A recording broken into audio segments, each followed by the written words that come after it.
मित्रों नमस्कार, आप देख रहे धारा न्यूज़। मैं हूं गुलाब देशमुख। आज हम आपको बताने जा रहे हैं जो रावण निर्माण होता है उसके जो कलाकार होते हैं, उसके जो पीछे जो बैक स्टेज जो काम करते हैं, जो पुतला आप देखते हैं जो 2 मिनट में जलकर भस्म हो जाता है, उस पुतले को बनाने के लिए कितना मेहनत लगता है ये हम आपको आज इस वीडियो में दिखाएंगे।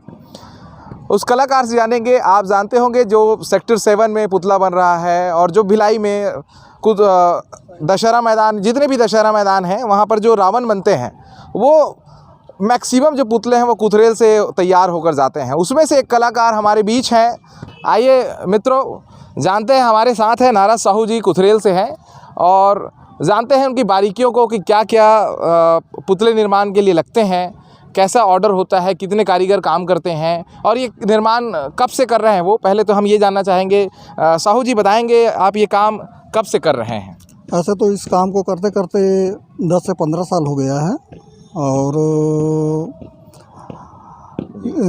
जनरली इस काम को हम लोग बचपने से देखते आ रहे हैं क्योंकि हमारी परिवार पूरे इस कार्य में लगे हुए हैं। अच्छा। तो ये जो है बचपन का काम है। तो हालांकि काम मैं अभी पिछले 10 सालों से अपने हाथ पे लिया हूँ, लेकिन ये काम हम लोग शुरू से करते आ रहे हैं। अच्छा, रावण बनाने के लिए बहुत सारी सामग्रियों की ज़रूरत पड़ती होगी, कहाँ से लाते हैं आप? और ये सब चीज़ें? सबसे पहले तो ऑर्डर कंफर्म करना पड़ता है। ऑर्डर कंफर्म होने के बाद फिर गीला बांस की तैयारी करना रहता है और सीजन रहता है बरसात का। बरसात में गीला बांस निकालना बहुत मुश्किल का काम रहता है क्योंकि ज़्यादातर ये बाड़ी खेत नदी किनारे ऐसे जगहों पे लगा रहता है, तो इसको निकालने में बहुत दिक्कत होता है। फिर उसको निकाल कर लाते हैं, फिर उसको छिलाई करवाते हैं बारीक बारीक, फिर जाके रावण पुतले का निर्माण अपन पितृपक्ष से स्टार्ट कर देते हैं। अभी कहाँ कहाँ का ऑर्डर मिला है आपको? इस बार ऑर्डर तो बहुत सारा है, लेकिन जगहों के नाम बताइए जहाँ पे हम देख। जैसे सेक्टर 7 का जो मेन दशहरा होता है, हाँ। जहाँ 65 फुट का पुतला बन रहा है, हाँ। और एक शाही दशहरा है भिलाई सिविक सेंटर के पास, वो साथ ही ACC जामुल, गंडई, खुर्सी पार, कोल्हापुरी, ऐसे बहुत जगहों का है। तो लगभग कितने पुतले होंगे? 2 जगह तो कुंभकर्ण मेघनाथ रावण करके 2 जगह का ऑर्डर है, सेक्टर 7 सेक्टर 6 का, और बाकी जगह सिंगल रावण पुतला ही है। तो ऐसे ओवरऑल टोटल 11 पुतले का काम है इस बार। लगभग जो है यहाँ पर आपके साथ कितने कारीगर काम कर रहे हैं? स्टार्टिंग जब काम स्टार्ट करते हैं पितृपक्ष से तो 10 जने का टीम लेके स्टार्ट करते हैं, और काम जैसे जैसे आगे बढ़ते जाता है और पुतला खड़ा करने का जब समय आता है तो उस समय 1 सप्ताह पहले से 20 से 25 का टीम तैयार हो जाता है। आपका गांव जो कुथरेल है उसमें रावण बनाने वाले बहुत सारे कारीगर हैं, लोग हैं। आपको कैसे प्रेरणा मिली रावण बनाने की? क्या है इसके पीछे, कुछ रहस्य क्या है इसके पीछे, क्या कारण है, समझाएंगे? अब जी इस बारे में आपको डिटेल से बताना चाहूँगा जी। एक्चुअली सर्वप्रथम मेरे दादाजी स्वर्गीय विशोभराम साहू जी सबसे पहले निर्माण किए पुतले का। फिर उसको देख के, हालांकि मैं नहीं देखा हूँ उनको बनाते क्योंकि मेरे बचपने में ही वो गुजर चुके थे। अच्छा। तो मैं देख नहीं पाया था। तो फिर उस काम को हमारे ही फैमिली के लोमन सी साहू जी ने चालू किया, उस काम को आगे बढ़ाया और धीरे धीरे लोमन भैया के प्रयास से ये भिलाई तक गया। भिलाई के बाद रायपुर भी गया पुतला, और आज लोमन भैया भी स्वर्गवासी हो चुके हैं। अच्छा जी। तो फिर अब उनके लड़के लोग कर रहे हैं, और लोमन भैया के साथ जितने भी वर्कर थे उसमें से फिर 2-3 टीम और तैयार हो गई है, तो वो सब कर रहे हैं। कितने लोग होंगे आपके गांव में रावण बनाने वाले?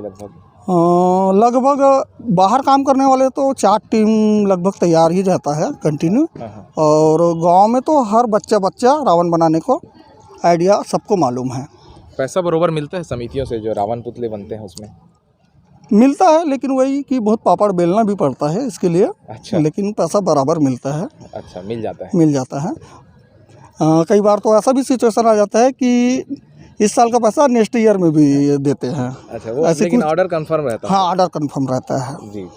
अभी कारीगर कितने हैं बताएं आपके अंडर में? अभी मेरे अंडर में टोटल 30 कारीगर हैं।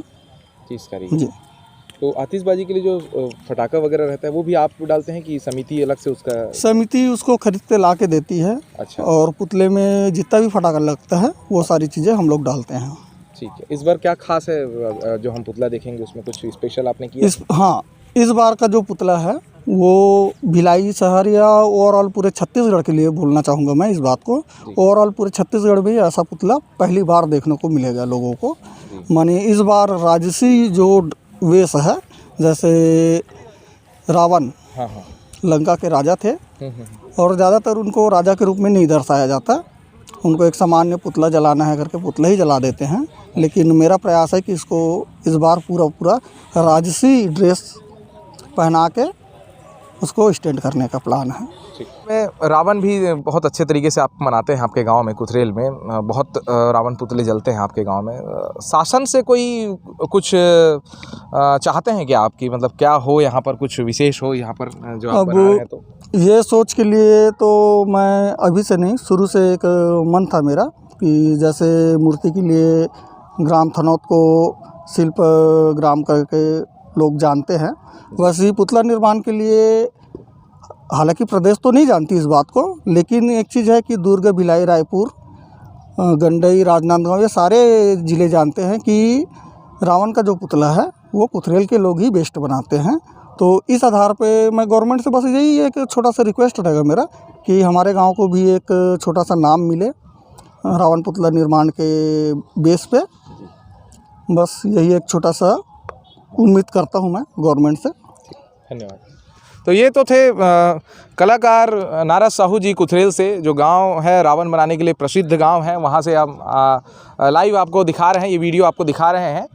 बहरहाल धारा न्यूज़ में बने रहिएगा। मैं हूं कैमरामैन मिथिलेश के साथ गुलाब देशमुख।